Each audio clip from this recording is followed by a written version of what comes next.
One of the dominant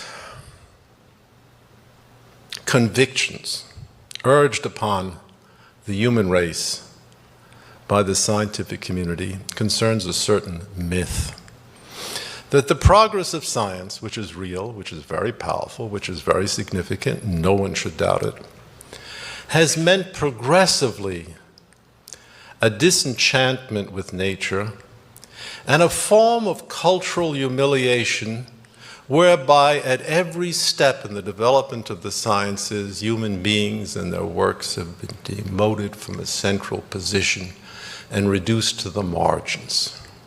Apparently, Stephen Jay Gould, for example, argues this process began in the 16th century with the discovery that in fact, the Earth is not the center of the universe.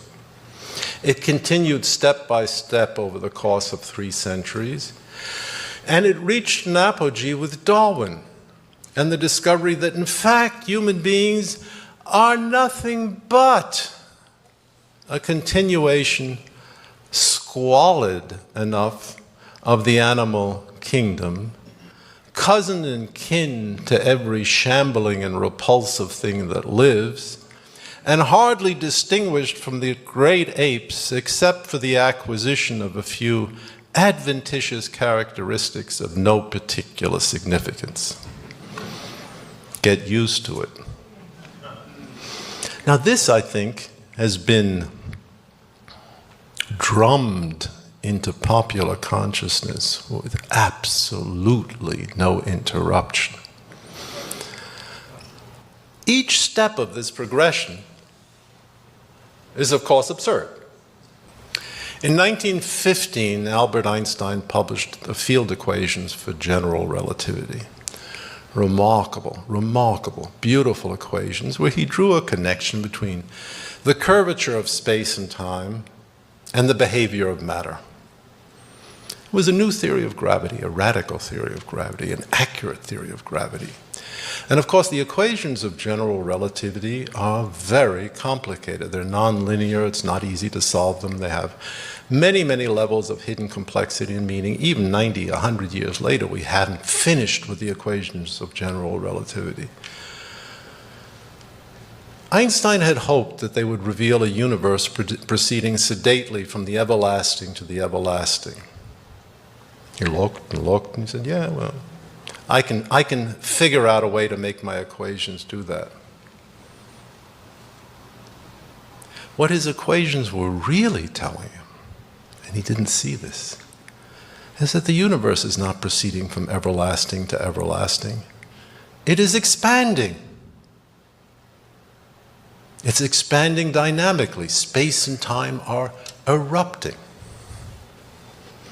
And if it's expanding, if you run the equations backwards, it follows, does it not, that the universe must have been expanding from something, an initial point.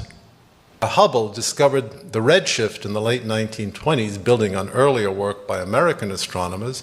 He confirmed the expansion of the universe. And Einstein said, not to have seen that in 1915 was my greatest blunder. My greatest blunder. So the picture that's offered by cosmology today is a picture of an expanding universe. The inference, almost irresistible, is that it is a universe expanding from an initial point when the universe was much smaller, much hotter, much denser, much more compact than it is today. A universe erupting out of nothingness 15 billion years ago, may I ask you, suggests just what as an ancillary text?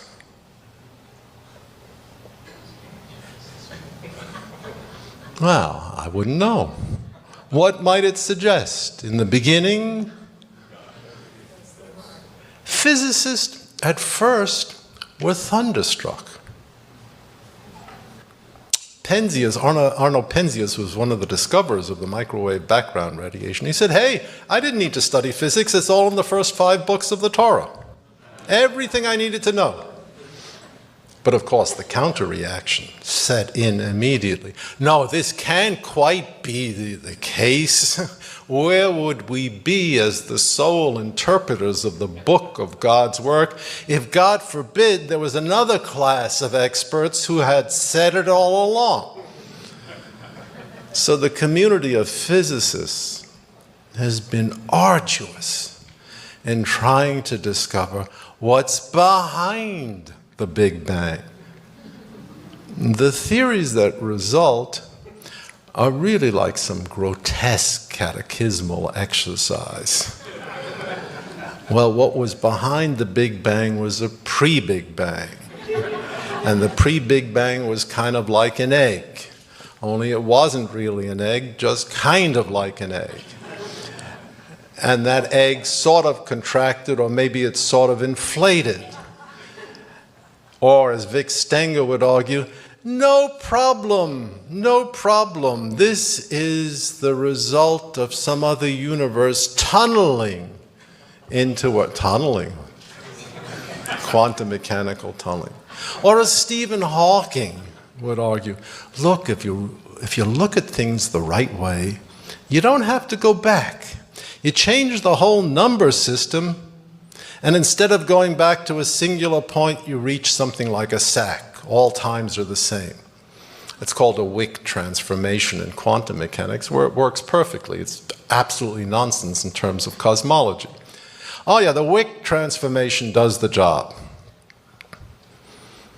What is so interesting about these exercises in speculative cosmology, is, of course, the fact that they're absurd.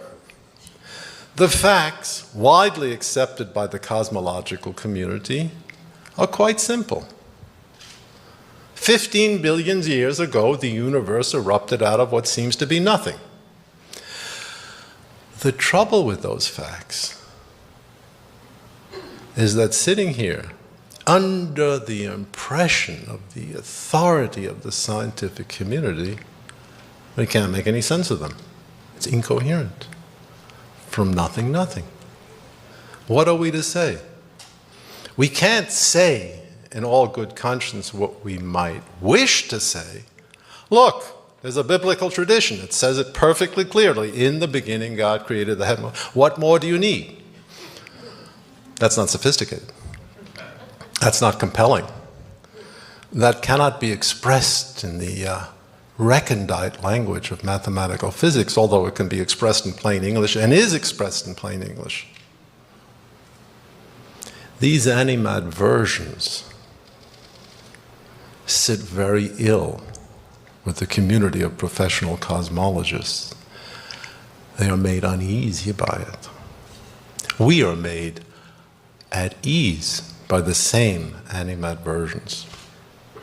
This is another example, I think, where the scientific community has endeavored, with an enormous amount of energy, to say to the rest of us, and of course I count myself as a member of the scientific community, I'm trying to straddle the fence. Thou art weighed in the balances and found wanting. Each of these large, culturally significant attempts has had a tremendous influence on American society and also on European society. And they have all been, in some respects, intellectual failures.